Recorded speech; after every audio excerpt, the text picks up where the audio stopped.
হুম, বেশ। তাহলে সবাইকে আবারও স্বাগত আমাদের আজকের ক্লাসে।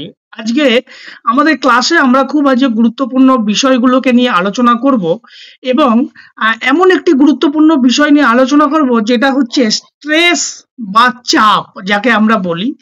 এখন এটা শুরু করার আগে এই স্ট্রেস বা চাপ সম্পর্কে কতগুলো কথা আগে আমি তোমাদেরকে বলে নিই। যে স্ট্রেস বা চাপ এটি শুধুমাত্র আমাদের খেলাধুলার জগতেই নয়, এটা আমাদের দৈনন্দিন জীবনেও মানে স্ট্রেস একটা বড় ফ্যাক্টর।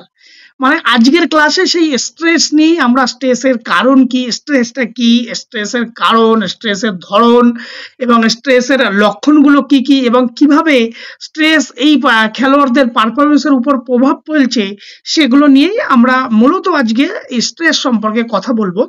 তাহলে আমরা শুরু করি। আমরা স্ট্রেস বলতে কি বুঝি? প্রথমেই আমরা বলবো যে স্ট্রেস হলো এমন এক ধরনের শারীরিক ও মানসিক অবস্থা। স্ট্রেস কি? আমাদের ফিজিক্যাল এবং মেন্টাল এক প্রকার অবস্থা। যখন ঘটে তখন কি হয়, আমাদের মধ্যে একজন বাহ্যিক একটা চাপ বা একটা চ্যালেঞ্জ বা একটা হুমকির মুখোমুখি হতে হয় এবং সেই যে চ্যালেঞ্জ বা সেই যে চাপ, আহ, সেইগুলোকে আমরা সামলাতে গেলে খুব অসুবিধা অনুভব করি আমাদের মধ্যে।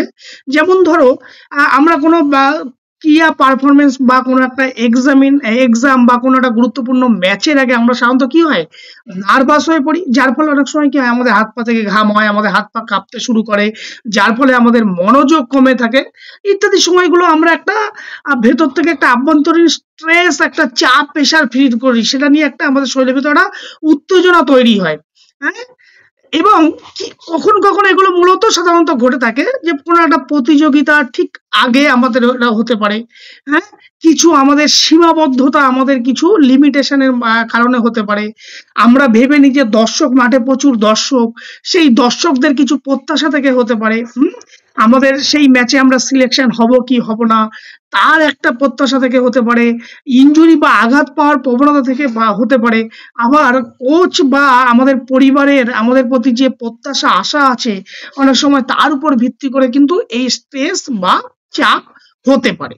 এখন আমরা যদি দেখি এখানে কি লেখা আছে, যে stress is a physical, mental or emotional response of the body. তার মানে কি, স্ট্রেস বা চাপ হলো এমন একটি প্রতিক্রিয়া টু ডিমান্ড অর চেঞ্জ, যেটা আমাদের কি করছে, একটা চাহিদা এবং পরিবর্তন আহ, ঘটাচ্ছে। কিভাবে ঘটাচ্ছে? ইট occurs when individual perceive that the external demand exist দিয়ার কোপিং রিসোর্স। অর্থাৎ আমরা যখন কোনো কিছুর সামর্থ্য, আমাদের যখন কোনো কিছুর সামর্থ্যর বাইরে চলে যায়, তখনই আমরা কি হয়, আমরা চাপ অনুভব করি।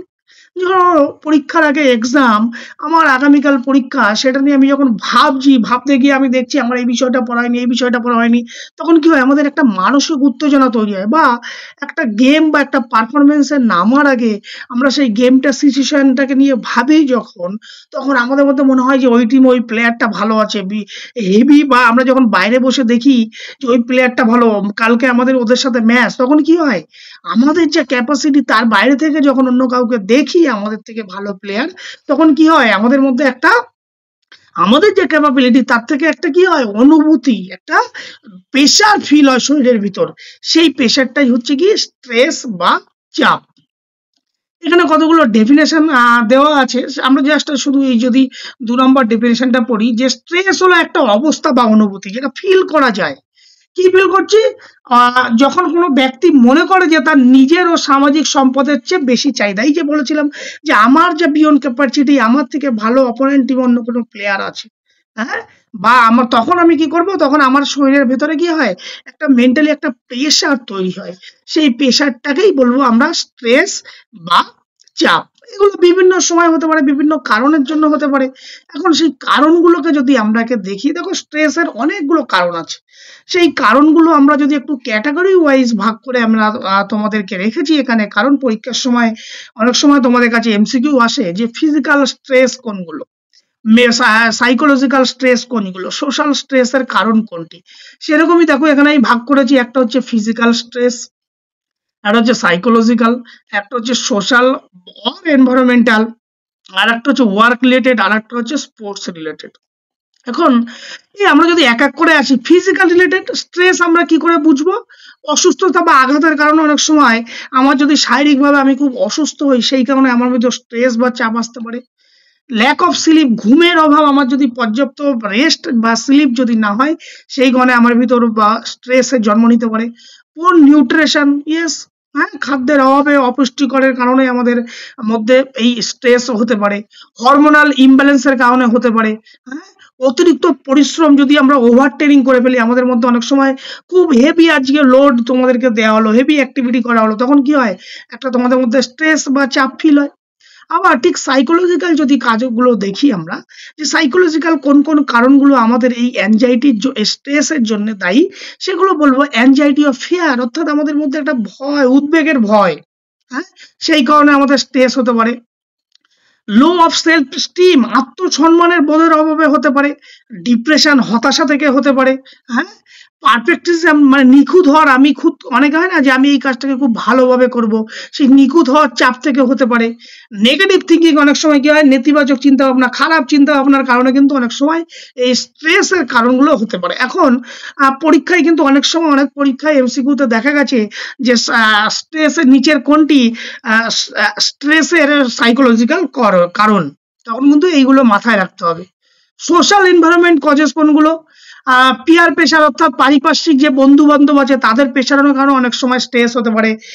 ফ্যামিলির কনফ্লিক্ট, মানে পারিবারিক যদি কোনো অশান্তি হয়, সেই কারণে থেকে পারিবারিক যদি, যখন তোমার পরিবারের যে অন্য মেম্বার্স গুলো থাকবে, সেই মেম্বার্স এর মধ্যে যদি যখন কখনো যদি কোনো ঝামেলা হয়, সেই কারণেও কিন্তু নিজের ভিতর একটা স্ট্রেস বা একটা প্রেশার, একটা চাপ কিন্তু ফিল হয়।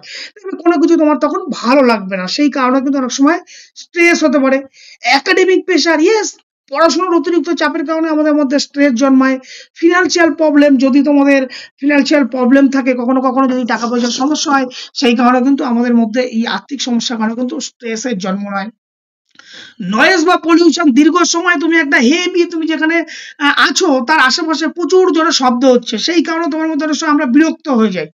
স্ট্রেসে যে চাপ ফিলছো, মানে কি, তোমার যে বিয়ন্ড ক্যাপাসিটি ওটাকে সহ্য করার, তার বাইরে চলে যাচ্ছে, তখনই আমরা বিরক্ত হয়ে যাই। মানে কি, স্ট্রেস, চাপে চাপ চাপ চাপ চাপ হচ্ছে আমাদের, হ্যাঁ, সেই কারণে হতে পারে। রিলেশনশিপ ইস্যু, কোনো সম্পর্কজনিত, তোমার পেয়ার গ্রুপ বা অপোজিট সেক্সের প্রতি যদি কোনো রিলেশনশিপ থাকে, বা কোনো ফ্রেন্ড যদি থাকে, তার সাথে যদি কোনো প্রকার সম্পর্কের ব্যাঘাত ঘটে, সেই কারণে কিন্তু তোমাদের এই স্ট্রেসের জন্ম নিতে পারে। আবার ওয়ার্ক লোড অনুযায়ী যদি ভাগ করে দিই, ওয়ার্ক লোডের কারণে অতিরিক্ত কাজের পেশা, তুমি যে কাজ করছো স্কুল, কলেজ বা অফিস, সেখানে দেখা হলো একদিন প্রচুর কাজের তোমাকে করতে হচ্ছে, সেই কারণে আমাদের মধ্যে স্ট্রেসের জন্ম নিতে পারে। Lack of job security, yes, বর্তমান দিনে সব থেকে বড় ক্রাইসিস যেটা হচ্ছে জব সিকিউরিটি। সবই আজকাল ধীরে ধীরে প্রাইভেটাইজেশন হয়ে যাচ্ছে, যেখানে সিকিউরিটির কোনো অভাব। তাহলে এই জব সিকিউরিটি মানে চাকরির অনিশ্চয়তার কারণে কিন্তু আমাদের মধ্যে স্ট্রেস জন্মায়। ল্যাক অফ ওয়ার্কিং আওয়ার্স, কত সময় ধরে তুমি কাজ করবে, দীর্ঘ সময় যদি লং ডিউরেশনে তোমাকে যদি কাজ করতে হয়, একটা সময়ের পর তোমার আর কাজ করতে ভালো লাগে না। তার মানে কি, তোমার যে বিয়ন্ড ক্যাপাসিটি, সেই ক্যাপাসিটি লিমিটের বাইরে চলে যাচ্ছে, সেই কারণে হতে পারে। কনফ্লিক্ট অফ ওয়ার্ক, অর্থাৎ যদি তোমার যে সহকর্মীরা আছে তাদের মধ্যে যদি কখনো কথা কাটাকাটি, দ্বন্দ্ব হয়ে যায়, সেই কারণে হতে পারে। ওয়ার্ক ফর লাইফ ইমব্যালেন্স, জীবন যদি অনেক সময় বা যে কাজ আর তোমার পার্সোনাল লাইফ, তার মধ্যে যদি ভারসাম্যর কখনো ব্যাঘাত ঘটে, সেই কারণে হতে পারে। স্পোর্টস রিলেটেড, স্পোর্টস এর ক্ষেত্রে কি কি কারণ হতে পারে? প্রেশার টু উইন, ইয়েস, অনেক সময় আমরা যখন ম্যাচে নামি, সেখানে আমরা কি চাইছি, সেখানে আমরা সবসময় জিততে চাই। আমরা এমন কেউ আছি যারা হারতে চাই না, সহজে চাই। কম্পিটিটিভ নেচারে আমরা যখনই যাই যে আমরা নিজের সেরাটা দেবো, জিততে চাই, সেই কারণে আমাদের মতো স্ট্রেস তৈরি হয়। স্ট্রেস কিন্তু সবসময় যে খারাপ এমন নয়, স্ট্রেস কিন্তু অনেক সময় আমাদের পারফরমেন্সকে কিন্তু প্রভাব করে বা আমাদের মোটিভেট রাখতে সাহায্য করে। এখন সেই জেতার চাপের কারণে হতে পারে। ফিয়ার টু ফেলিওর, ব্যর্থতার ভয়, মানে হেরে যাওয়ার ভয়ের কারণে স্ট্রেস হতে পারে। ইনজুরির কারণে হতে পারে। চোট থেকে তুমি চোট পেলে, সেই চোট পেয়ে এখন তোমার বারবার, যখন একবার আঘাত বা চোট প্রাপ্ত হয়, তখন কিন্তু বারবার তুমি অস্থির হয়ে পড়ো, আমার কবে চোটটাকে সারবে, কবে ইনজুরিটা থেকে রিকভারি হবে, সেই কারণে আমাদের ভিতর স্ট্রেসের জন্ম নেয়। কম্পিটিটিভ অ্যাংজাইটি, প্রতিযোগিতামূলক যখন কম্পিটিশনে নামো, তখন একটা প্রতিদ্বন্দ্বী করার অন্যের সাথে একটা, যে আমি ওর থেকে ভালো করতে হবে, ওর থেকে আমাকে ভালো রেজাল্ট করতে হবে, ওর থেকে আমাকে ভালো পারফর্ম করতে হবে, সেই কারণে স্ট্রেসের জন্ম নিতে পারে। ওভার ট্রেনিং, মানে অতিরিক্ত তুমি কাজ করে ফেলেছো, অতিরিক্ত তোমাকে ট্রেনিং দেওয়া হয়েছে, ওভারলোড, সেই কারণে হতে পারে। এখন এইগুলোতে গেল স্ট্রেসের বিভিন্ন প্রকার কারণ। এখন এই স্ট্রেসের যদি আমরা উপসর্গগুলো দেখি, যে সিমটম কি করে বুঝবো যে এই ব্যক্তিটা এই খেলোয়াড়টা সে স্ট্রেসে ভুগছে বা আমরা স্ট্রেসে ভুগছি। সেই স্ট্রেসের কারণগুলোকেও আমি বিভিন্ন ক্যাটাগরিতে ভাগ করেছি শুধুমাত্র তোমাদের এমসিকিউ এর জন্য। কি কি ক্যাটাগরি ভাগ করেছি? ফিজিক্যাল কিছু সিমটম, হ্যাঁ, আমাদের শারীরিক কিছু উপসর্গ দেখে আমরা বুঝতে পারবো যে এই খেলোয়াড় বা এই ব্যক্তিটা সে এখন স্ট্রেসে ভুগছে। ইমোশনাল সিমটম, কিছু মানসিক জনিত কিছু উপসর্গ দেখলে আমরা বুঝতে পারবো। বিহেভিয়ারাল সিমটমের ক্ষেত্রে দেখতে পারবো, কগনিটিভ সিমটমের ক্ষেত্রে দেখতে পারবো। মূলত এই 4টে সিমটম, এর বাইরেও কিছু সোশ্যাল সিমটম আছে, হ্যাঁ। এই 6টার উপর ডিপেন্ড করে মূলত আমরা স্ট্রেসের উপসর্গগুলোকে আমরা বুঝতে পারি যে এই ব্যক্তি বা এই খেলোয়াড়টা স্ট্রেসের মধ্যে ভুগছে। এখন ফিজিক্যাল সিমটম কি হয়? যদি তুমি স্ট্রেসে ভোগো, তোমার মধ্যে হেড ক্যাচ, মানে কি তোমার মধ্যে একটা মাথার মধ্যে হালকা ব্যথা যন্ত্রণা হবে, মাথা যন্ত্রণা। কি কারণ হয়? স্ট্রেসের অতিরিক্ত চাপের কারণে হয়। মাসেল টেনশন, পেশিতে টান টান অনুভব হয়, হ্যাঁ। ফ্যাটিক, তোমার মধ্যে একটা ক্লান্তি বা অবসাদ চলে আসবে। স্লিপ ডিস্টারবেন্স, রাতে ঘুমের সমস্যা হবে। দেখবে অতিরিক্ত স্ট্রেসের ফলে কি হয়, তুমি রাত্রে তোমার মধ্যে ঘুম আসে না, তখন এই অতিরিক্ত যে এই যে রাত্রে যে ডিস্টারবেন্স, তোমার যে স্লিপ ডিস্টারবেন্স, এই ঘুমের সমস্যা, সেটা কিন্তু স্ট্রেসের কারণ। র্যাপিড হার্টবিট, আমরা যখন চাপ অনুভব করি তখন কি হয়, আমাদের হার্টবিট দ্রুত বৃদ্ধি পায়। সোয়েটিং, আমাদের শরীর থেকে ঘাম হয়। এই যে ধরো তোমরা পরীক্ষা হলে ঢুকবে, যখন এক্সামে ঠিক আগে অনেক সময় অনেকের ঘাম ঝরে না, গা হাত পাতে ঘাম ঝরছে, বারবার টয়লেট পাচ্ছে, জল খেতে চাইছে, গলা মুখ চোখ শুকিয়ে যাচ্ছে, হ্যাঁ। এগুলো কি সবই স্ট্রেসের কারণ। আপসেট স্টোমাক, পেট খারাপ হয়, হ্যাঁ। ফ্রিকুয়েন্ট ইলনেস, ঘন ঘন অসুস্থ হয়ে যায় স্ট্রেসের কারণে। অনেকে স্ট্রেসটাকে কন্ট্রোল করতে পারে, তার বিহেভিয়ার কিভাবে সে সেটাকে রেগুলেট করবে তার উপর। কেউ কেউ আবার কেউ দেখবে তার মধ্যে কোনো কিছু, কোনো এক্সাম হচ্ছে, যা হচ্ছে কোনো এফেক্ট বা স্ট্রেস তার মধ্যে পড়ে না। আবার কেউ কিন্তু খুব সেই এক্সাম নিয়ে খুব বিরাট বিশাল টেনশন করছে, হাত পা ঘামছে, নার্ভাসনেস হয়ে যাচ্ছে। এটা কিন্তু স্ট্রেসের ফিজিক্যাল সিমটম। এখন এই ইমোশনাল সিমটম গুলো যদি আমরা দেখি, ইরিটেবিলিটি, মানে কি একটা বিরক্তি, সব সময় একটা স্ট্রেসের কারণে তাকে কিছু বললে, সাধারণ একটা সিম্পল কথা বললে সে বিরক্তি ফল পাওয়া যায়, মানে সামান্য কারণেই সে রেগে যায়। সেই কারণে হতে পারে অ্যাংজাইটি, হ্যাঁ। অ্যাংজাইটি মানে কি, ভবিষ্যতে কি হবে সেই নিয়ে সে চিন্তা ভাবনা হয়, এবং তার ভিতরে একটা ভয়, ভীতি তৈরি হয়, উদ্বেগ তৈরি হয়, ইন ফিউচার তার কি হবে, ইনসিকিউরিটি ফিল করে। ডিপ্রেশন, হ্যাঁ, দীর্ঘ সময় ধরে কোনো কিছু নিয়ে মন খারাপ, কিচ্ছু ভালো লাগছে না, সেই ডিপ্রেশনের কারণে হতে পারে। মুড সুইং, হঠাৎ করে কি স্ট্রেসের কারণে গিয়ে হঠাৎ করে তুমি একটা খুশির খবর, তুমি খুশিতে আছো, হঠাৎ করে কোনো একটা নেগেটিভ স্টিমুলাস বা নেগেটিভ কোনো খবর তোমার মধ্যে যখন আসবে, ইমিডিয়েট সাথে সাথে কি হবে, তোমার মুড সুইং হবে। এই মুড সুইং কিন্তু তোমার কি হচ্ছে, স্ট্রেসের কারণেই কিন্তু হচ্ছে। আবার ফিলিং অফ ওভারহেল্ড, মানে কি চাপগ্রস্ত অনুভব করা, মানে সবকিছু তোমার হাতের বাইরে চলে যাচ্ছে। যখন আমাদের এই যে কোনো সময় যখন আমাদের দেখবে পারফরমেন্স, বা আমরা যখন এক্সামের সময় যাই, ঠিক এক্সামের সময় দেখা হলো তোমার কিছু পড়া হয়নি, তুমি বারবার পরীক্ষার আগে পাটা উল্টাছো, অতিরিক্ত তুমি চাপ ফিল করছো, হ্যাঁ। সেটা হতে পারে, সেই কারণে তোমার স্ট্রেস আমরা ফিল করি। লনলিনেস, মানে একাকিত্ব, হ্যাঁ, অন্যদের মাঝে আছো, সবার মাঝেও তবু তোমাকে তোমার স্ট্রেসের কারণে কোনো একটা স্টিমুলাসে তোমাকে স্ট্রেস এমন ভাবে প্রেশার রেখেছে যে তুমি কি সবার মধ্যে থেকেও তোমাকে একা একা লাগছে। এগুলো স্ট্রেসের একটা তোমার যে ইমোশনাল সিমটম, মানসিক বা আবেগজনিত উপসর্গগুলো, এগুলো হতে পারে। বিহেভিয়ারাল সিমটম কি, কোনগুলো বিহেভিয়ারের আচরণ দেখে আমরা বুঝবো যে এটা স্ট্রেসের কারণ। Over over sorry over eating বা আন্ডার ইটিং, আমরা অনেক সময় কি হয়, চাপের কারণে আমরা খুব বেশি, যখন আমরা কোনো কারণে হঠাৎ করে আমাদের মধ্যে খুব চাপ তৈরি হয়, হয় আমরা কি করি, খুব অল্প পরিমাণে খাই, না হলে আমরা অতিরিক্ত খেয়ে ফেলি। এটা কি স্ট্রেসের কারণে হতে পারে। হুম। ইনক্রিজ দ্য সাবস্টেন্স, অ্যালকোহল বা ড্রাগ, আমরা অনেক সময় কি হয়, আমরা বিভিন্ন কারণে দুঃখ পাই, হতাশ হয়, তখন কি হয়, অনেক সময় আমরা নেশাগ্রস্ত হওয়ার প্রবণতা থাকে, ওটা কিন্তু ওয়ান টাইপ অফ স্ট্রেসের কারণে হয়ে থাকে। হ্যাঁ। সোশ্যাল উইথড্রল মানে কি, সমাজ থেকে নিজেকে বিচ্ছিন্ন করে নেওয়া, যে আমার দ্বারা আর কিচ্ছু হবে না, আমি আর এই কাজ করবো না, আলাদা হয়ে গেলে, সেই কারণে একটা স্ট্রেসের কারণ। হ্যাঁ। নেল বাইটিং, আমরা কি করছি, বা রাত্রিবেলা অনেকে দেখি আমরা হাঁটাহাঁটি করছে, বারান্দা দিয়ে পায়চারি করছে, বা দাঁত দিয়ে নখ কামড়াচ্ছে, এগুলো কি, এগুলো সবই হচ্ছে এক একটা সিমটম। কিসের সিমটম? এগুলো সব বিহেভিয়ারাল সিমটম স্ট্রেসের। অ্যাভয়েডিং রেসপন্সিবিলিটি, তোমার যা দায়িত্ব ছিল সেই দায়িত্বগুলোকে তুমি অ্যাভয়েড করার চেষ্টা করবে, দায়িত্ব দিয়ে ফাঁকি দিয়ে পাশ কাটিয়ে চলে যেতে পারবে, এগুলো সবই কিন্তু একটা স্ট্রেসের সিমটম। এবার যদি স্ট্রেসের সিমটম কগনিটিভ সিমটম গুলো আমরা দেখতে চাই, যে কগনিটিভ সিমটম গুলো কোনগুলো, দেখবো পুয়ার কনসেন্ট্রেশন। দেখবো কোন এই যদি স্ট্রেসের কারণে আমরা কি হয়, কোনো একটা পার্টিকুলার টাস্কের ভিতর সঠিকভাবে মনোযোগ দিতে আমাদের ভীষণ অসুবিধা হয়, হ্যাঁ, মন সবসময় বারবার অন্যদিকে চলে যায়, তাহলে এই মনোযোগ পুয়ার কনসেন্ট্রেশন এটা একটা স্ট্রেসের সিমটম। হ্যাঁ, ফরগেটফুলনেস মানে কি আমরা সবকিছু খুব অল্পতেই আমরা ভুলে যাই, যা কিছু আমার জানা জিনিস আমরা খুব সহজেই সেটা ভুলে যাচ্ছি, বারবার ভুলে যাচ্ছি, সহজ জিনিস আমরা ভুলে যাচ্ছি, সেটা একটা সিমটম। কনস্ট্যান্ট ওয়ারিং মানে সর্বদা একটা চিন্তিত থাকা, মনে হবে যে আমি এটাকে একটা টেনশন ফিল করছি, হ্যাঁ, সবসময় মনে হবে যে আমি একটা কোনো কিছু নিয়ে চিন্তিত, আমার কোনো কিছু ভালো লাগছে না, সেটা একটা হতে পারে। নেগেটিভ থট সবসময় কি হবে, একটা নেগেটিভ চিন্তা ভাবনা, একটা নেগেটিভ ফিলিং মাইন্ডের ভিতর ঘুরবে, কোনো পজিটিভ থিঙ্কিং, পজিটিভ টকিং এইসবের মধ্যে কিছুই থাকবে না, সবসময় কি হবে, নেতিবাচক চিন্তা ভাবনা থাকবে। আর একটা কি হবে, ইনডেসিভনেস মানে কি সিদ্ধান্তহীনতা, তুমি কোনো ডিসিশন নিতে পারবে না, কোনো সিদ্ধান্ত নিতে পারবে না, সিদ্ধান্তহীনতায় ভুগবে। এইগুলো হচ্ছে আমাদের মূলত কগনিটিভ সিমটমের আন্ডারে পড়ে, এগুলো কিন্তু সবগুলো কিন্তু মাথায় রাখতে হবে। এর বাইরে যেটা সোশ্যাল সিমটম আছে, যে সামাজিক উপসর্গগুলো কি কি, সেখানে হচ্ছে কনফ্লিক্ট অফ রিলেশনশিপ, তোমার যদি কোনো যে সম্পর্ক পারস্পরিক বন্ধু বা অপোজিট কোনো সেক্সের প্রতি যদি কোনো রিলেশন থাকে, তার মধ্যে যদি কখনো ঝামেলা হয়, সেটার কারণে হতে পারে, যার ফলে তুমি কি করো, আইসোলেশন, নিজেকে আলাদা করে নাও, সেটার কারণে হতে পারে। ল্যাক অফ কমিউনিকেশন, যোগাযোগের অভাব, তুমি সবার সাথে যোগাযোগ বিচ্ছিন্ন করে দিতে পারো, স্ট্রেসের কারণেই করে দিচ্ছ। অ্যাভয়েডিং সোশ্যাল ইভেন্ট, তুমি কোনো সোশ্যাল ইভেন্টে যেতে চাইছো না, সোশ্যাল ইভেন্টকে, সামাজিক অনুষ্ঠানকে তুমি মানে সেখানে সেই অনুষ্ঠানে তুমি পার্টিসিপেশনই করতে চাইছো না। কেন চাইছো না? কারণ তোমার স্ট্রেসের কারণে চাইছো না।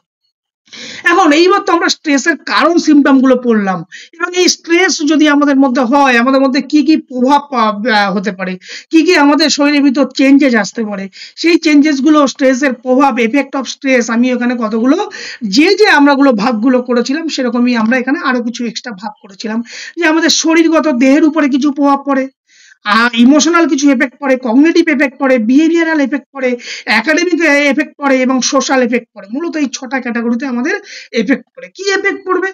যেগুলো এর আগে সিমটম গুলো বলেছিলাম, সেগুলোই কিন্তু এখানে ঢুকছে, একটু জাস্ট তার সাথে কিছু যুক্ত হচ্ছে। কি ফিজিক্যাল এফেক্ট কি কি হয়? স্ট্রেসের ফলে আমাদের কি হয়,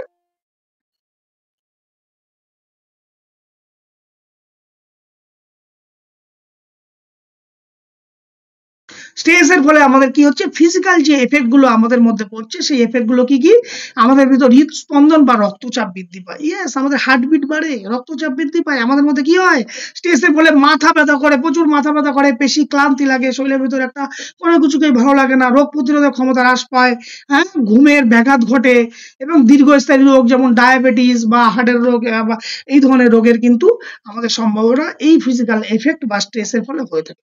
ইমোশনাল এফেক্ট কি বলে, মনোযোগের ঘাটতি, সিদ্ধান্ত নিতে সমস্যা, নেতিবাচক চিন্তা ভাবনা, স্মৃতিশক্তি ধীরে ধীরে দুর্বল হয়ে পড়ে। তাহলে এই সমস্ত কারণগুলো কিন্তু আমাদের স্ট্রেস, আমাদের মূলত আমরা যে কোনো কিছুকে নিয়ে যখন চাপ ফিল করি, স্ট্রেস ফিল করি, তার ফলে কিন্তু আমাদের শারীরগতভাবে যেটা এবং কগনিটিভ ভাবে কিন্তু আমাদের এই প্রভাবগুলো কিন্তু আমাদের শরীরের উপর পড়ে। বিহেভিয়ারাল কি এফেক্ট পড়ে? বিহেভিয়ারাল ফলে কি হয়, আমরা খুব একাকিত্ব ফিল করি এবং অতিরিক্ত অ্যাগ্রেসিভনেস হয়ে যায়, মানে আমরা খুব রাগান্বিত হয়ে যাই যে কোনো সাধারণ কথায়।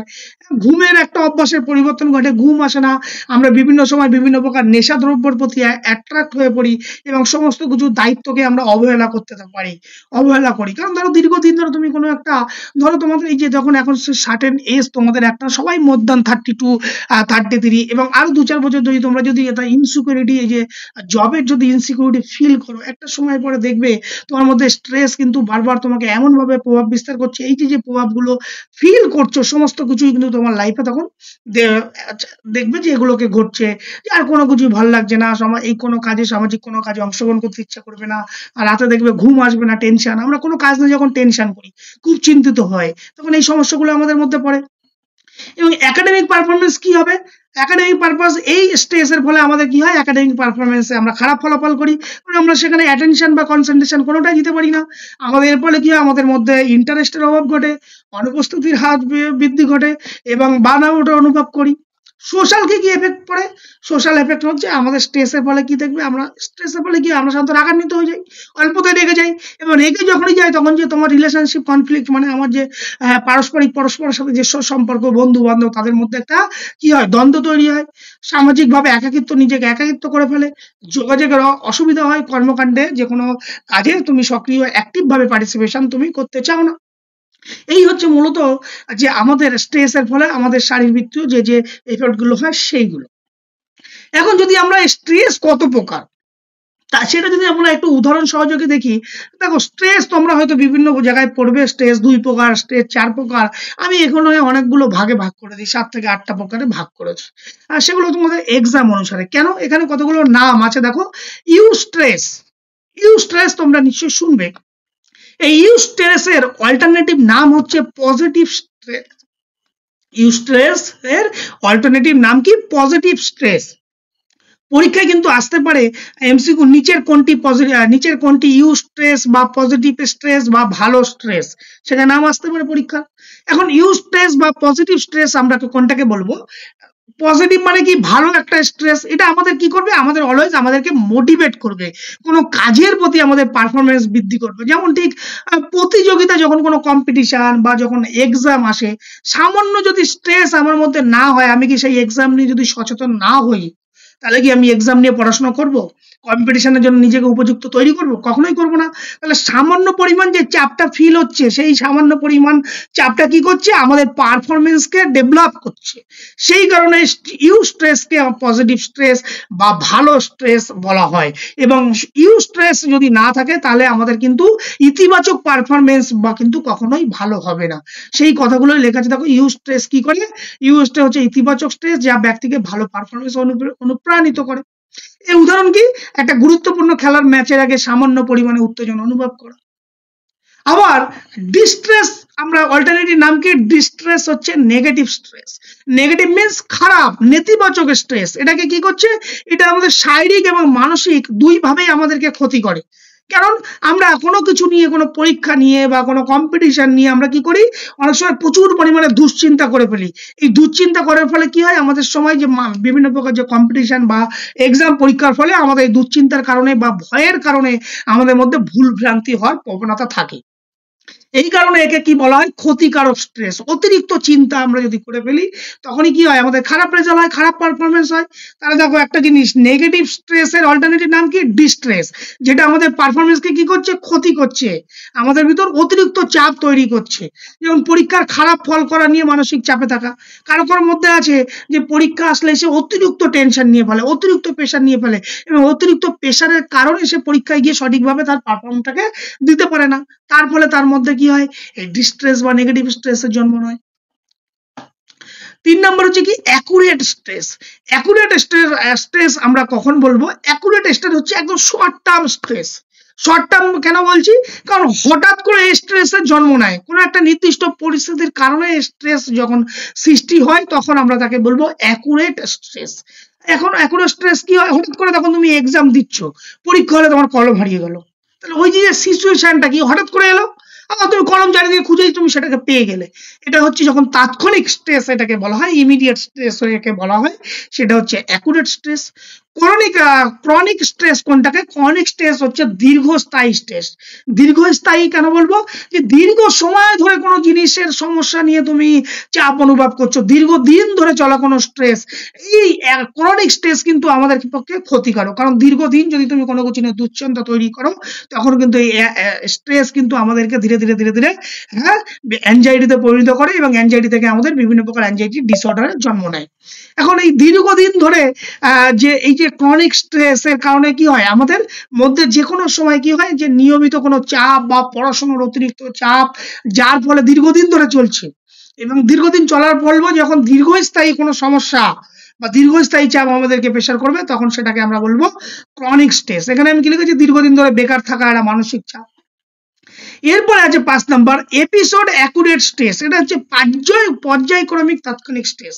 এটা কি বলছে, বারবার একটা খুব তীব্র হাই লেভেলের স্ট্রেস, হ্যাঁ, বারবার তুমি সেই স্ট্রেসটাকে ফিল করো। অনেকে আছে না যে পরীক্ষার আগে যে কোনো পরীক্ষা আসলে সে প্রচুর পরিমাণে দুশ্চিন্তা করে, পরীক্ষা আসলে তার দুশ্চিন্তা পরিমাণ বাড়ে, তখন আমরা তাকে বলবো এই এপিসোডিক অ্যাকুরেট স্ট্রেস। আবার ফিজিক্যাল স্ট্রেস কখন বলবো, যখন অতিরিক্ত কোনো ট্রেনিং এর ফলে আমরা শারীরিকভাবে খুব ক্লান্তি অনুভব করব, হ্যাঁ, একটানা দীর্ঘক্ষণ অনুশীলন করে যাচ্ছ, মাসেলস এর ক্লান্তি ফ্যাটিক চলে আসছে, তখন তাকে আমরা বলবো ফিজিক্যাল স্ট্রেস। ইমোশনাল স্ট্রেস কখন বলবো, ইমোশনাল স্ট্রেস আমরা ধরো কোনো কিছু রাগ, ভয়, দুঃখ, হতাশা ইত্যাদির থেকে আমাদের কোনো যখন চাপ সৃষ্টি হয়, স্ট্রেস ফিল, হঠাৎ করে কোনো তুমি নেগেটিভ খবর পেলে, হঠাৎ করে তুমি কিছু থেকে ভয় পেলে, সেখান থেকে তোমার মধ্যে একটা চাপ তৈরি হলো, তাহলে সেখান থেকে সেটাকে আমরা কি বলবো, ইমোশনাল স্ট্রেস। মেন্টাল স্ট্রেস বা কগনিটিভ স্ট্রেস আমরা কখন বলবো, যখন কোনো বিষয় নিয়ে, যে কোনো বিষয় নিয়ে তুমি অতিরিক্ত চিন্তা করছো, এই অতিরিক্ত চিন্তা করার ফলে তোমার যখন বিভিন্ন প্রকার ডিসিশন মেকিং এবিলিটির ক্ষেত্রে প্রবলেম তৈরি হবে, তখন তাকে আমরা বলবো কি, মেন্টাল স্ট্রেস। এনভায়রনমেন্টাল স্ট্রেস কখন বলবো, পরিবেশগত কারণে, পরিবেশের কারণে যখন তোমার মধ্যে কোনো চাপ সৃষ্টি হবে, যেমন ধরো প্রচন্ড গরম পড়েছে, প্রচন্ড ঠান্ডা পড়েছে, হ্যাঁ, বা হঠাৎ এই যে ধরো এখন ধরো গরম, বা এই এখন ধরো বৃষ্টি হচ্ছে, কন্টিনিউয়াস ডে বাই ডে বৃষ্টি হয়ে যাচ্ছে, তার মানে তুমি এই বৃষ্টির কারণে তুমি কোথাও বেরোতে পারছো না, তার ফলে তোমার ভিতরে একটা অস্থিরতা তৈরি হচ্ছে, তাকে আমরা কি বলবো, এনভায়রনমেন্টাল স্ট্রেস। আর একটা হচ্ছে টিউমেরেটিক স্ট্রেস, মানে কি, আঘাতজনিত স্ট্রেস। আঘাতজনিত মানে হঠাৎ করে যদি কোনো তুমি দুর্ঘটনা বা প্রাকৃতিক কোনো দুর্যোগের কারণে হঠাৎ করে তোমার একটা অ্যাক্সিডেন্ট হলো, সেই অ্যাক্সিডেন্ট থেকে তোমার মধ্যে একটা ভয় তৈরি হলো, সেই যে দুর্যোগের বা কোনো আঘাত থেকে হঠাৎ করে সৃষ্ট হওয়া যে প্রেশার, হ্যাঁ, সেই প্রেশারটাই তোমাকে আমরা বলবো টিউমারেটিক স্ট্রেস। যেমন দুর্ঘটনার পরে আতঙ্ক বা ঘুমের সমস্যা তৈরি হয়, বারবার আমরা স্বপ্ন দেখি, তাহলে এটা কি টিউমারেটিক স্ট্রেস। এই হচ্ছে মূলত 10 ধরনের আমি স্ট্রেসকে ভাগ করেছি। এখন পরীক্ষায় যে কোনো একটা স্ট্রেস আসলে তোমরা বলতেই পারবে যে স্ট্রেস, এটাকে কোন স্ট্রেসের আওতায় পড়ছে। এখন এই স্ট্রেসকে অ্যাজ এ ফিজিক্যাল এডুকেশনের ক্ষেত্রে যদি তুমি নিয়ন্ত্রণ না করতে পারো, আমরা কি বলেছিলাম, স্ট্রেস আমাদের ভালো, কোন ধরনের স্ট্রেস ভালো, ইউ স্ট্রেস ভালো। যদি তুমি একটা খেলোয়াড়ের মধ্যে ডিস্ট্রেস চলে আসে বা ক্রনিক স্ট্রেস তার মধ্যে যদি চলে আসে, তাহলে কি তার পারফরমেন্স ডেভেলপ হবে, হবে না। তাহলে অ্যাজ এ ফিজিক্যাল এডুকেশনের ক্ষেত্রে স্ট্রেসটাকে আমাদের কি করতে হবে, কন্ট্রোল করতে হবে। এখন যদি কন্ট্রোল না করো, তাহলে কি হবে, পারফরমেন্স কিন্তু তার পারফরমেন্স বাড়বে না। পারফরমেন্সকে যদি আমরা ভালো করতে চাই, খেলোয়াড়দের পারফরমেন্সকে যদি বৃদ্ধি করতে চাই, তাহলে আমাদের স্ট্রেসটাকে ম্যানেজ করা শিখতে হবে। এই ম্যানেজ করার টেকনিক গুলো কি কি, 1 নম্বর টেকনিক হচ্ছে ডিপ ব্রিদিং, ধীরে ধীরে আমাদের শ্বাস প্রশ্বাস নিতে হবে, হ্যাঁ, একবার ইনহেল করতে হবে, একবার এক্সহেল করতে হবে, সেটা স্যার ডিপ ব্রিথ। হ্যাঁ বলো। কনিক টেস্টটা একবার রিপিট করবেন? ইয়েস ইয়েস ইয়েস ইয়েস, কেন না। ক্রনিক স্ট্রেস হচ্ছে দীর্ঘস্থায়ী স্ট্রেস। ধরো তুমি একটা কোনো একটা বিষয় নিয়ে দীর্ঘদিন ধরে তুমি কোনো কিছু নিয়ে চাপ অনুভব করছো, সেই চাপের ফলে তোমার মধ্যে কি হচ্ছে, বিভিন্ন প্রকার কিন্তু এফেক্ট পড়ছে, সেই এফেক্টে আমরা যাচ্ছি না। ধর কোনো একটা প্রবলেম, যে প্রবলেমটা দীর্ঘদিন ধরে কোনো কিছু সমস্যা তোমার সমাধান হচ্ছে না, দীর্ঘদিন তুমি সেই সমস্যাকে নিয়ে তুমি বহন করে নিয়ে চলে যাচ্ছ, যার ফলে কি হচ্ছে, তোমার যে কোনো কাজ, স্ট্রেস যখন তোমার দীর্ঘদিন তোমাকে একটা কোনো বিষয় নিয়ে চাপ ফিল করছো, তখন তোমার শারীরিক ওই যে স্ট্রেসের যে সিমটম গুলো বলেছিলাম বা স্ট্রেসের এফেক্ট গুলো পড়েছিলাম, সেগুলো তোমার ওই এফেক্ট গুলো পড়বে। ওই এফেক্ট গুলো যখনই তোমার শরীরের ভিতর পড়বে, কেন পড়ছে, ক্রনিক স্ট্রেস এর কারণে পড়ছে। ক্রনিক স্ট্রেসটা কি, একটা দীর্ঘমেয়াদী স্ট্রেস, লং টার্ম প্রসেস ধরে একটা জিনিস নিয়ে তোমার মধ্যে সমস্যা চলছে। এখন এই লং টার্ম ধরে কোনো যে সমস্যাটাকে চলছে, যার ফলে তোমার মধ্যে কি হচ্ছে, ফিজিক্যাল, বিহেভিয়ারাল, ইমোশনাল, কগনিটিভ সমস্ত দিকে এফেক্ট পড়ছে। স্ট্রেস তো এমন নয় যে শুধুমাত্র তোমার ফিজিক্যাল চেঞ্জেস হবে, ফিজিক্যালি এফেক্ট পড়বে, তোমার কোনো একটা পার্টিকুলার ক্যাটাগরিতে তো নিশ্চয়ই এফেক্ট পড়বে না, সমস্ত ক্যাটাগরিতেই এফেক্ট পড়বে কম বেশি। এখন যার ফলে কি হবে, তোমার পারফরমেন্স খারাপ হবে। এখন এই ক্রনিক স্ট্রেস হচ্ছে একটা দীর্ঘমেয়াদী লং টার্ম প্রসেস, কোনো একটা সার্টেন জিনিসকে নিয়ে তুমি দীর্ঘদিন ধরে তুমি সেটা নিয়ে চাপ ফিল করছো। অর্থাৎ দেখা হলো এমন হতে পারে যে তুমি প্রতিদিন যে তোমাদের একটা পারিবারিক একটা প্রেশার বা ফ্যামিলি থেকে একটা প্যারেন্টাল প্রেশার থেকে আসে, যে নিয়মিত তোমাকে প্রচুর পড়াশোনা করতে হবে, এটা তোমার কন্টিনিউস দীর্ঘদিন তুমি সেটাকে খুব পরিমাণ তোমাকে পড়াশোনা করার জন্য তুমি স্ট্রেস ফিল করছো, এবার দিনের পর দিন মাসের কন্টিনিউয়াস চলছে মাসের পর মাস, তখন সেই ধরনের স্ট্রেসকে আমরা ক্রনিক স্ট্রেস বলবো, যে পার্টিকুলার কোনো বিষয় যখন দীর্ঘদিন ধরে চলবে। Sir, it's included in negative stress also? অবশ্যই নেগেটিভ স্ট্রেস দীর্ঘ, সেটাই তো বলছিলাম যে একটা স্ট্রেস যখন হয় তখন আমাদের এফেক্ট পড়ে, আমাদের এফেক্ট কোথায় পড়বে? ফিজিক্যাল এফেক্ট পড়বে, আমাদের বিহেভিয়ারাল এফেক্ট পড়বে, আমাদের কগনিটিভ এফেক্ট পড়বে। তাহলে এগুলো কি করবে? যখন ক্রনিক স্ট্রেস, একটা লং টার্ম কোনো একটা চাপ অনুভব করছি, সেইগুলো যখনই এফেক্ট গুলো পড়বে মানে কি আমার পারফরমেন্সকে সবসময় খারাপ দিকে নিয়ে যাবে, নিয়ে যাবে। সেই জন্য এটাকে Okay, sir. এটাকে হার্মফুল স্ট্রেস, অনেক সময় ক্ষতিকারক স্ট্রেস নামে পরিচিত, chronic stress. Clear? Okay, clear, sir. Clear, sir. Thank you. হ্যাঁ, এইবার এই যে আমরা যেটা বলছিলাম যে ডিপ ব্রিদিং, আমরা একবার ইনহেল করব, একবার বা এক্সহেল করব, যেটা আমরা প্রাণায়াম সাধারণত আমরা ডিপ ব্রিদিং আমরাকে নিয়ে শ্বাস প্রশ্বাস, সেটার মাধ্যমে আমরা স্ট্রেসটাকে কন্ট্রোল করা যাবে। প্রোগ্রেসিভ মাসেল রিল্যাক্সেশন, পেশিগুলোকে শিথিল করে অনেক সময় চাপ মুক্ত আমরা করতে পারি। হ্যাঁ, মেডিটেশন আমরা করে আমরাকে করতে পারি, বিভিন্ন প্রকার ফিজিক্যাল হালকা স্লো স্ট্রেচিং এক্সারসাইজ করে আমরা করতে পারি। আর কি করতে পারি? টাইম ম্যানেজমেন্ট, যদি সময়টাকে আমরা সঠিকভাবে ইউটিলাইজ করতে পারি। অনেক সময় দেখা যায় আমাদের এই সময়ের কারণে কিন্তু আমরা অনেক সময় যে অতিরিক্ত কাজ, হ্যাঁ, কাজের নির্দিষ্ট টাইমের বাইরেও আমরা লং টার্ম ধরে কাজ করছি, সেই টাইমটাকে যদি সঠিকভাবে ম্যানেজ করতে পারি তাহলে কিন্তু আমাদের স্ট্রেস আসার কম থাকবে। সোশ্যাল সাপোর্ট, অনেক সময় কি হয় সোশ্যাল সাপোর্টের অভাবে আমাদের মধ্যে স্ট্রেস হয়, তাহলে সোশ্যাল সাপোর্ট যদি আমাদের মধ্যে ঠিক থাকে তাহলে কিন্তু আমাদের মধ্যে স্ট্রেস আসার প্রবণতা কিন্তু অনেক সময় কম থাকবে। হবি অ্যান্ড রিক্রিয়েশন, এই হবি এবং রিক্রিয়েশন যদি আমাদের দৈনন্দিন জীবনে যদি আমরা সঠিকভাবে ইউটিলাইজ করতে পারি তাহলে কিন্তু আমাদের কাজের পরে যদি আমরা জাস্ট একটু রিক্রিয়েশন করতে পারি, যদি আমাদের নিজেদেরকে বিনোদন যদি আমরা পাই বা পাওয়ার জন্য আমরা অনেক রকম প্রচেষ্টা করি, অনেক রকম করি, এখন এই রিক্রিয়েশনটা যদি আমরা সঠিকভাবে অ্যাক্টিভভাবে রিক্রিয়েশনটাকে করতে পারি তাহলে কিন্তু স্ট্রেস বা আমাদের এটা মুক্ত একটা প্রবণতা থাকে। আর কি করতে পারি? অলওয়েজ পজিটিভ থিঙ্কিং করতে হবে, অ্যাডিকুয়েট স্লিপ, পর্যাপ্ত ঘুম রেস্ট নিতে হবে, হ্যাঁ, প্রপার ডায়েট করতে হবে। কারণ পুষ্টিকর খাদ্য যদি আমরা না খাই তাহলে কি অনেক সময় আমাদের মানসিক চাপ বৃদ্ধি পায়। তাহলে এইগুলো হচ্ছে মূলত স্ট্রেস কমানোর জন্য কতগুলো টেকনিক, এটা হচ্ছে ইন জেনারেল টেকনিক। এইবার যদি আমরা ইন স্পোর্টস ফিল্ডে আমরা মূলত কিভাবে একটা খেলোয়াড়কে খুব সহজেই তাড়াতাড়ি করে স্ট্রেস গুলোকে আমরা নিয়ন্ত্রণ করবো, আমি যখন বুঝতে পারবো যে অ্যাজ এ কোচ বা as a physical education teacher, তুমি যখন দেখছো কোনো একটা ছাত্র খুব তার খেলার আগে খুব বেশি টেনশন করছে, পরীক্ষার আগে খুব টেনশন করছে, তুমি কিভাবে খুব শর্ট টার্ম পিরিয়ডের মধ্যে তুমি তাকে চেষ্টা করবে, বা তুমি তাকে দেখছো সে বারবারই পরীক্ষার আগে নার্ভাসনেস হয়ে যাচ্ছে, তাহলে তুমি তার স্ট্রেসটাকে কমানোর জন্য কিভাবে স্পোর্টস ফিল্ডে ইউটিলাইজ করবে? এক হচ্ছে ভিজুয়ালাইজেশন টেকনিক। ভিজুয়ালাইজেশন টেকনিক মানে তাকে তোমাকে মোটিভেট করতে হবে যে সে তার বিষয়টা নিয়ে, পরীক্ষাটা নিয়ে বা কালকের স্পোর্টস নিয়ে সেগুলো মেন্টালি ভিজুয়ালাইজ করুক, সে যেন চোখের সামনে গোটা বিষয়টাকে অনুভব ফিল করতে পারে, তার ফলে ধীরে ধীরে আমাদের স্ট্রেস কমতে পারে। প্রি কম্পিটিশন রুটিন, একটা আমাদের ঠিক কম্পিটিশনের আগে আমাদের একটা রুটিন করতে হবে, পর্যাপ্ত রুটিন করতে হবে, যে এই টাইমে আমাদের ওয়ার্ম আপ করতে হবে, এই টাইমে আমাদের খাওয়া দাওয়া করতে হবে, এই টাইমে আমাদের স্ট্রেচিং করতে হবে, এই টাইমে আমাদের মেডিটেশন করতে হবে। এই সমস্ত কিছু একটা যদি প্রি প্ল্যান আগে থেকে রুটিন থাকে তাহলে কিন্তু আমাদের স্ট্রেস কিছুটা কমানো সম্ভব। আর কি করতে হবে? আলটিমেট গোল সেটিং করতে হবে। গোল মিনস গোল কেমন হওয়া উচিত? কালকে বলেছিলাম গোল অলওয়েজ স্মার্ট গোল হওয়া উচিত। সেই স্মার্ট গোলগুলোকে কি করতে হবে? ছোট ছোট ছোট ছোট কম্পিটিশনের আগে ছোট ছোট পার্টে আমাদেরকে বিভক্ত করতে হবে, বিভক্ত করে ছোট টার্গেটের লক্ষ্য দিয়ে আমরাকে সেই টার্গেট সেট করতে হবে, যার ফলে কিন্তু আমাদের এই স্ট্রেসটাকে কন্ট্রোল করা বা নিয়ন্ত্রণ করা সম্ভব হয়। এখন এই শারীরিক শিক্ষার ক্ষেত্রে এটা কেন দরকার? তার কারণ যদি শারীরিক শিক্ষা এটাকে যদি আমরা ঠিকভাবে কন্ট্রোল বা ম্যানেজ করতে পারি তাহলে কি এনহান্স পারফরমেন্স। ইয়েস, আমাদের মূল লক্ষ্য স্পোর্টস সাইকোলজি আমরা কেন পড়ছি?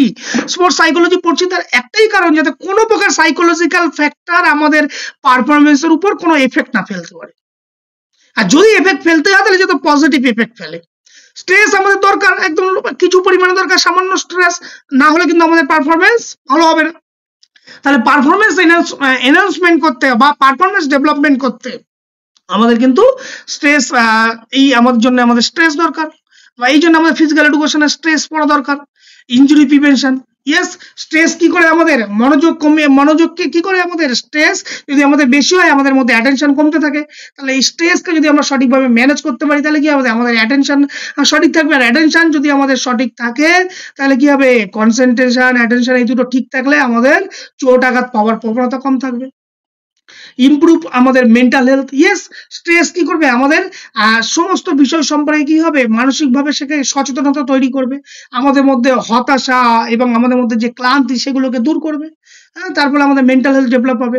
হলিস্টিক হেলথ, স্ট্রেস কি করবে আমাদের শরীরকে নিয়ন্ত্রণ করবে, যে শারীরিকভাবে মানসিকভাবে এবং আবেগজনিত যে আমরা এফেক্ট গুলো পড়েছিলাম সেগুলোকে যদি স্ট্রেসকে আমরা ঠিকভাবে কন্ট্রোল করতে পারি তাহলে ফিজিক্যাল যে এফেক্ট, হ্যাঁ, বিহেভিয়ারাল যে এফেক্ট, কগনিটিভ যে এফেক্ট, ইমোশনাল যে এফেক্ট সেগুলোকে কন্ট্রোল করবে। কন্ট্রোল করলে কি হবে, আমাদের একটা হলিস্টিক ডেভেলপমেন্ট বা হলিস্টিক হেলথ ভালো থাকবে। ডেভেলপ করবে কুপিং স্কিল মানে কি, যে কোনো পরিস্থিতিতে আমাদের যে চাপ সেই চাপটাকে মোকাবিলা করার কৌশল কিন্তু আমাদের স্ট্রেস কন্ট্রোলের মাধ্যমে শেখাবে। বিল্ড করে ইমোশনাল স্টেবিলিটি। ইয়েস, আবেগজনিত স্ট্রেস, আমরা যখন খুব বেশি ইমোশন হয়ে যাই, ইমোশনটাকে যদি আমরা কন্ট্রোল না করতে পারি তাহলে কি হবে, আমাদের পারফরমেন্সের উপর প্রভাব বিস্তার করবে। তাহলে ইমোশনালটাকে আমাদের কন্ট্রোল করতে কিন্তু, স্ট্রেসটাকে যদি আমরা কন্ট্রোল করি তাহলে আমাদের ইমোশনাল ব্যালেন্স কিন্তু ঠিক থাকবে। আর কি হবে, আমাদের মধ্যে একটা স্ট্রেসের ফলে যদি আমাদের যদি পজিটিভ অ্যাটিটিউড রাখতে চাও, খুব বেশি স্ট্রেস যদি আমি স্ট্রেসে ভুগি আমার মধ্যে পজিটিভ অ্যাটিটিউড থাকবে না, কখনোই হবে না। তাহলে স্ট্রেসটাকে আমরা যদি কন্ট্রোল করি তাহলে কি হবে, খেলোয়াড়দের মধ্যে একটা পজিটিভ অ্যাটিটিউড কিন্তু তৈরি হবে। আর useful for physical education teacher, কারণ অবশ্যই এটা যদি স্ট্রেসটাকে ঠিকভাবে বুঝতে পারে তাহলে শিক্ষার্থীদের মধ্যে বিভিন্ন প্রকার আচরণটাকে দেখে সেটাকে বুঝে তার ট্রিটমেন্ট করতে সুবিধা হবে। আর কি হবে, stress impact for learning. Yes, stress আমাদের লার্নিং সরাসরি শিক্ষণের ক্ষেত্রে প্রভাব বিস্তার করে। কারণ স্ট্রেস যদি আমরা সঠিকভাবে কন্ট্রোল করতে পারি তাহলে আমাদের মধ্যে অ্যাটেনশন, মোটিভেশন, কনসেন্ট্রেশন বজায় থাকবে, যার ফলে আমাদের শিক্ষণটাকে খুব সহজ হবে। আর যদি আমরা সেটাই কন্ট্রোল না করতে পারি তাহলে পদে পদে আমার শিক্ষণের বিভিন্ন বিষয়ে লার্নিং এর ক্ষেত্রে আমাদের বাধা আসতে পারবে। আর হচ্ছে prevent drop out in sports. অনেক সময় কি হয়, স্ট্রেসের অতিরিক্ত চাপের কারণে সেই আমরা এক্সামকে পরিত্যাগ করি বা সেই খেলাতে আমরা পারফর্ম করতে চাই না। এখন এই স্ট্রেসকে যদি আমরা কন্ট্রোল করি তাহলে কি হয়, এই ড্রপ আউট হওয়ার সম্ভাবনা থাকবে না। অনেক সময় আমরা কোনো একটা কাজ ছেড়ে পালিয়ে যাই না, বলি না যে স্যার আমার দ্বারা এটা হবে না। কেন আমরা বলছি, কারণ আমি দেখছি যে এই কাজটা নিয়ে তুমি মেন্টালি খুব প্রেশার পড়ছো, পরে তোমার আর কিছু কাজ করছো না, তোমার কিছু বুঝতে পারছো না, তখন আমরা কি সেখান থেকে পালিয়ে যাওয়ার একটা প্রবণতা তৈরি হয়। তাহলে এই স্ট্রেসকে যদি ঠিকভাবে কন্ট্রোল আমরা করতে পারি তাহলে কি হবে, তাহলে আর আমাদের মধ্যে এইটা কখনো তৈরি হবে, কখনোই তৈরি হবে না। তখন আমরা কি করবো, তাহলে এই স্ট্রেসকে যদি আমরা ঠিকভাবে কন্ট্রোল বা ম্যানেজ করতে পারি তাহলে কিন্তু সেই খেলোয়াড় বা অ্যাথলিট দীর্ঘ সময় ধরে কিন্তু বা দীর্ঘদিন ধরে কিন্তু সেই খেলাধুলার মধ্যে নিযুক্ত থাকতে পারবে। আদারওয়াইজ কিন্তু একটা সময়ের পর সে আর স্ট্রেসের পরে কিন্তু তার চাপের কারণে সে কিন্তু সেটাকে থেকে স্কিপ করার একটা প্রবণতা তৈরি হবে। এই হচ্ছে মূলত আমাদের স্ট্রেস আমরা মূলত শেষ। এবার আমরা অ্যাংজাইটিতে পার্টে আসবো। যদি তোমাদের কোনো কোয়েরিজ থাকে স্ট্রেস সম্পর্কে। স্যার সাউন্ডটা খুব কম লাগছে, সাউন্ড কি বাড়ানো সম্ভব একটু? আমি তো অনেক জোরে কথা বলছি, ডাইরেক্ট মোবাইলে রেকর্ডিং হচ্ছে, বাকিদেরও কি তাই হচ্ছে? না স্যার, ঠিক আছে। ঠিক আছে স্যার, ওকে রিজয়েন করতে বললাম তাহলে ঠিক আছে। তোমার ভলিউমটা একটু বাড়িয়ে নাও ফোনের। ওকে আর না স্যার। হলে স্যার রিজয়েন করে নিলে আবার ক্লিয়ার হয়ে হ্যাঁ, রিজয়েন করে নাও। আচ্ছা বেশ, বলো স্ট্রেস থেকে এবার যদি কোনো পরীক্ষায় এমসিকিউ আছে, কোনো সমস্যা নেই তো? না স্যার, নেই স্যার। ওকে, ভেরি গুড।